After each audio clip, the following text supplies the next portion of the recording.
پاکستان کو 2000 mega what بجلی کی کمی کا سامنا ہے۔ اب اگر آپ غور کریں اس جملے پہ 8 کلاس، تو یہ آسان ہمیں سمجھ آ گئی، ہمیں ایک اطلاع دی جا رہی ہے، آسان الفاظ میں ایک بات کی جا رہی ہے کہ پاکستان کو 2000 میگا واٹ بجلی کی کمی کا سامنا ہے۔ تو اگر ہم غور کریں تو یہ آسان جملہ ہے، ہر ایک کی سمجھ میں آنے والی بات ہے، تو یہ صحافتی جملہ کہلائے گا، کیونکہ صحافتی جو بیان ہوتا ہے، جو بات کی جاتی ہے صحافت میں، وہ سادہ ہوتی ہے، کیونکہ اخبار میں پڑھنے والے جو ہیں وہ ہر طرح کے اور ہر ذہنی سطح کے لوگ ہوتے ہیں، تو اس لیے کوشش کی جاتی ہے کہ اخبار کی جو زبان ہے وہ سادہ اور عام فہم ہو۔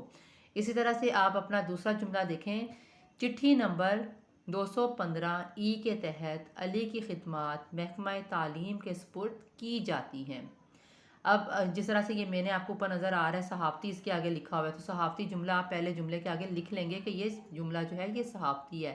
اب اگر آپ دوسرے جملے پہ غور کریں کہ چٹھی نمبر 215 ای کے تحت علی کی خدمات محکمہ تعلیم کے سپرد کی جاتی ہیں، اس جملے پہ اگر آپ غور کریں تو یہ دفتری زبان کا جملہ ہے، کیونکہ دفتری زبان مخصوص اصطلاحات ہوتی ہیں اس کی، اور انہیں اسی دفتر سے متعلق لوگ جو ہیں وہی سمجھ سکتے ہیں، تو اس جملے کے آگے آپ جو ہے وہ لکھ دیں گے دفتری جملہ، کہ یہ جو جملہ ہے یہ دفتری جملہ ہے۔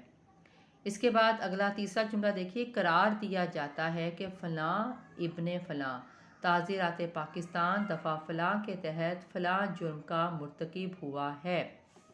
اب اس جملے پہ اگر آپ دیکھیں تو یہ قانونی اور عدالتی زبان کا ہے، کیونکہ قانون اور عدالت کی ایک مخصوص زبان ہوتی ہے، ان کی مخصوص اصطلاحات ہوتی ہیں، تو اس طرح سے یہ جملہ جو ہے یہ قانونی اور عدالتی جملہ ہے، اس کے آگے آپ لکھ لیجئے قانونی اور عدالتی۔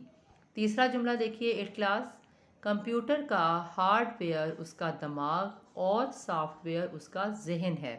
اب اگر ہم تیسرا جملہ دیکھتے ہیں، چوتھا جملہ دیکھتے ہیں، تو یہ ٹیکنیکل قسم کا جملہ ہے، تکنیکی زبان کا جملہ ہے، تو اس کے آگے آپ تکنیکی جملہ لکھ لیجئے۔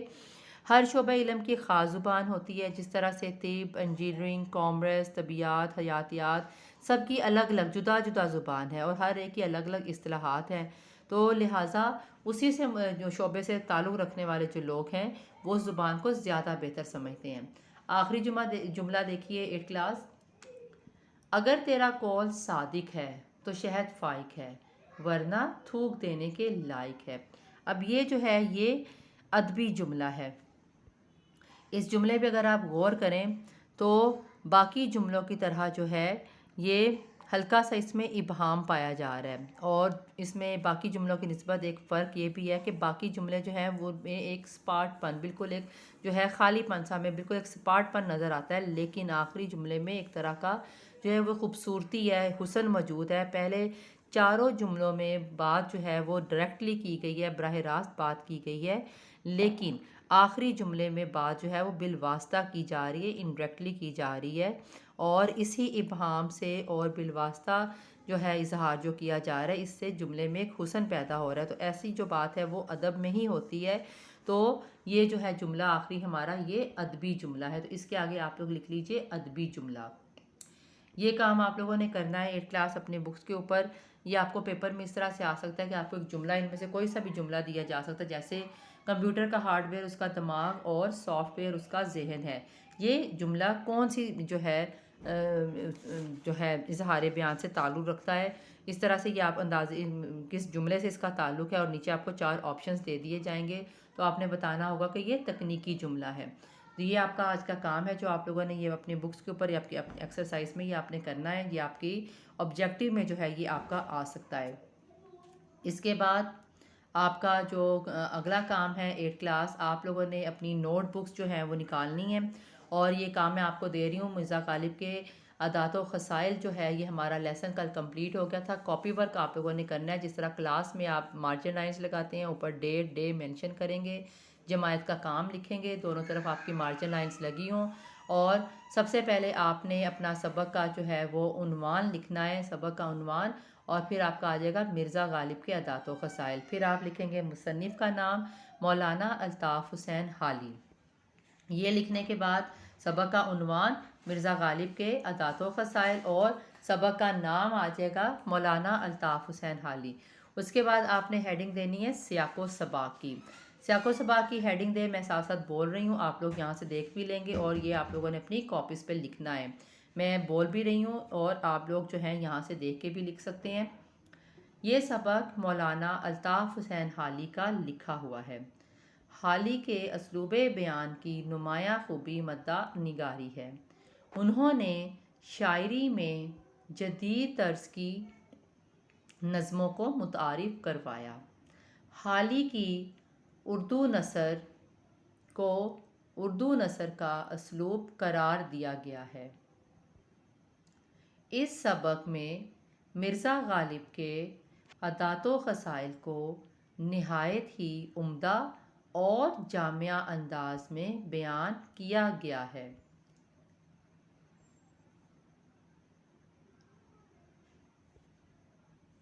مرزا غالب ایک بلند پایہ نثر نگار اور شاعر تھے۔ نہایت وسیع اخلاق کے مالک تھے۔ دوستوں کو دیکھ کر باغ باغ ہو جاتے تھے۔ دوستوں کی فرمائشوں سے کبھی تنگ نہ آتے تھے۔ دوستوں کے خطوں کے جواب دینا ضروری سمجھتے تھے۔ آمدنی قلیل ہونے کے باوجود حوصلہ فراخ تھا۔ حاجت مندوں اور محتاجوں کی ہمیشہ مدد کرتے۔ ان کے مزاج میں ظرافت پائی جاتی تھی۔ ان کی موجودگی میں، یہ ان کی لکھا ہوا ہے، ان کی موجودگی میں محفل باغ و بہار بن جاتی تھی۔ ان کی موجودگی میں محفل باغ و بہار بن جاتی تھی۔ شہر کے عمائدین سے برابر کی ملاقات تھی۔ وہ بھی مرزا کے ہاں بڑی خوشی سے آتے جاتے تھے۔ یہ آپ کا سیاق و سباق ہے 8 کلاس۔ یہ آپ لوگوں نے بیٹا اپنی کاپیز پہ جو ہے وہ دھیان سے اچھی طرح سے لکھ لینا ہے۔ میں اس کی جو ہے آپ کو سیپریٹ جو ہے وہ ٹائپ کر کے بھی آپ گروپ میں جو ہے وہ سینڈ کر دوں گی۔ یہاں پر بھی میں نے جو ہے یہ آپ کو ساتھ ریڈنگ کروا دی ہے، آپ لوگوں نے یہاں سے دیکھ لیا ہے۔ تو اس کو آپ نے دھیان سے اچھی طرح سے اپنی نوٹ بکس پہ لکھ لینا ہے، جس طرح کلاس میں کام کرتے ہیں بالکل اسی طرح سے نیٹ اینڈ کلین اپنی نوٹ بکس پہ آپ اس کو نوٹ کر لیں گے، اور اس کو نوٹ کرنے کے بعد آپ لوگوں نے جو ہے اس کو یاد بھی کرنا ہے۔